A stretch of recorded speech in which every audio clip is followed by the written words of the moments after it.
ليش من الوحدة بتخاف؟ ليش من الوحدة بترتاب؟ رح تنكشفوا رح تتشافوا، كل العالم منكم تابوا. ليش من الوحدة بتخاف؟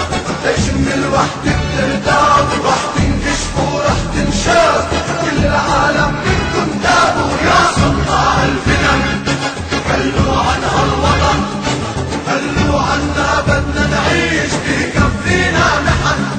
إلى أهالي القنيطرة، ارفعوا الأعلام البيضاء فوق رؤوسكم لتحقنوا دماءكم. صدقناش الشغلية مش معقول. השאלה אם זה היה באמת הודעה אותנטית של רדיו סורי או זה היה אולי ישראל השתילה את זה. بشكل أساسي اعتمدت إسرائيل تهجير القرى المحيطة بطبرية، دمروا بلد كامل. لا الإذلال ولا التباكي بيعمل، لابد كل إنسان يقدم ما يمكن أن يقدمه حتى ينهض الوطن من جديد. وقعت هزيمة العام 1967 وكنت لازلت في السجن. كنت في السجن.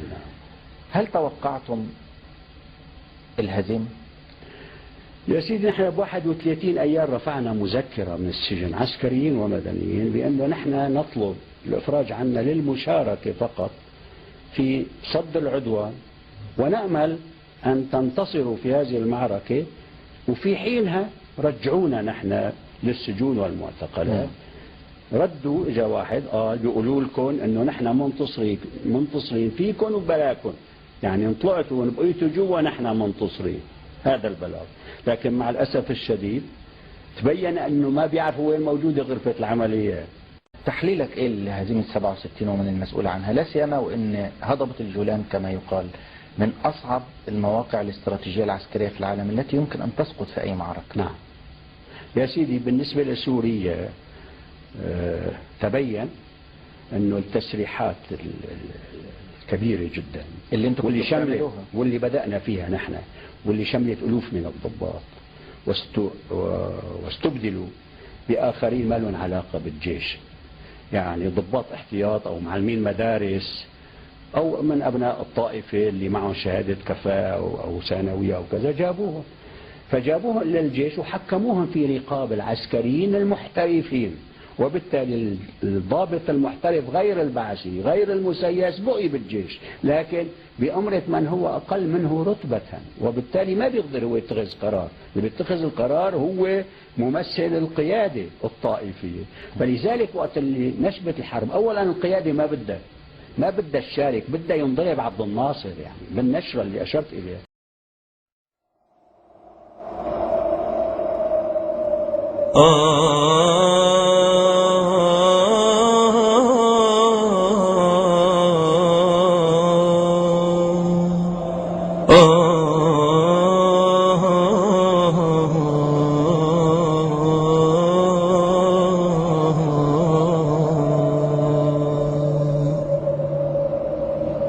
صبري عالجمر يا ناس،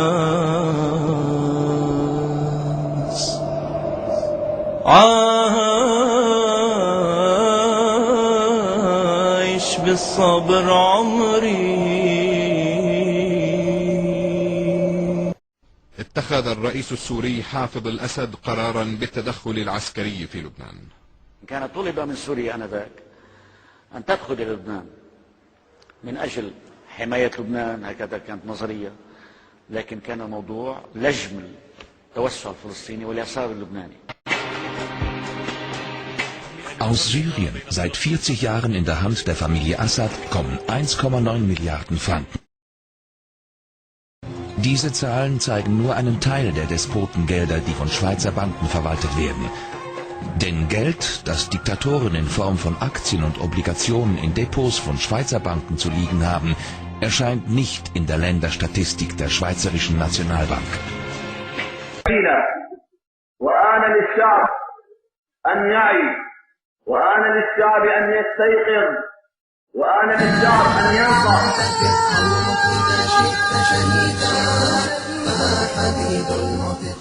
وانفجر البر والخير والحماس في أعماق الشباب المسلم الذي يسمي نفسه كتيبة مروان حديد،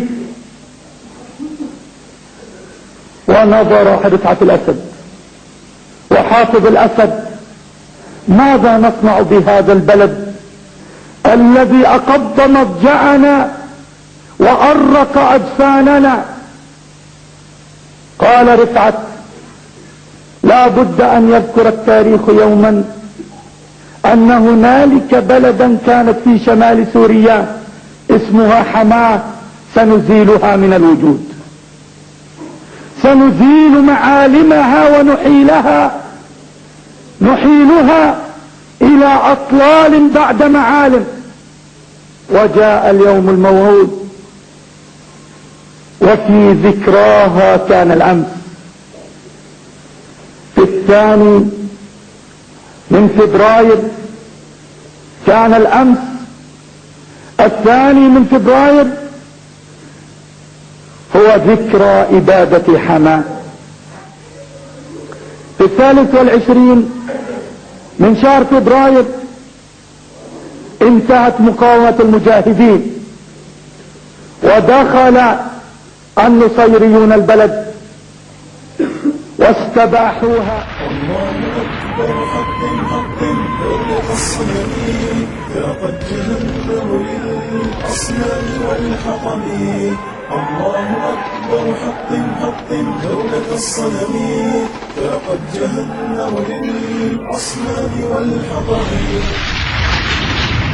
طال ليل الردى وتمادى العدا وغدا الظلم في عصرنا سيدا. طال ليل الردى وتمادى العدا وغدا الظلم في عصرنا سيدا. طال ليل الردى وتمادى العدا وغدا الظلم في عصرنا سيدا. فمتى سنرى الفجر يبدو متى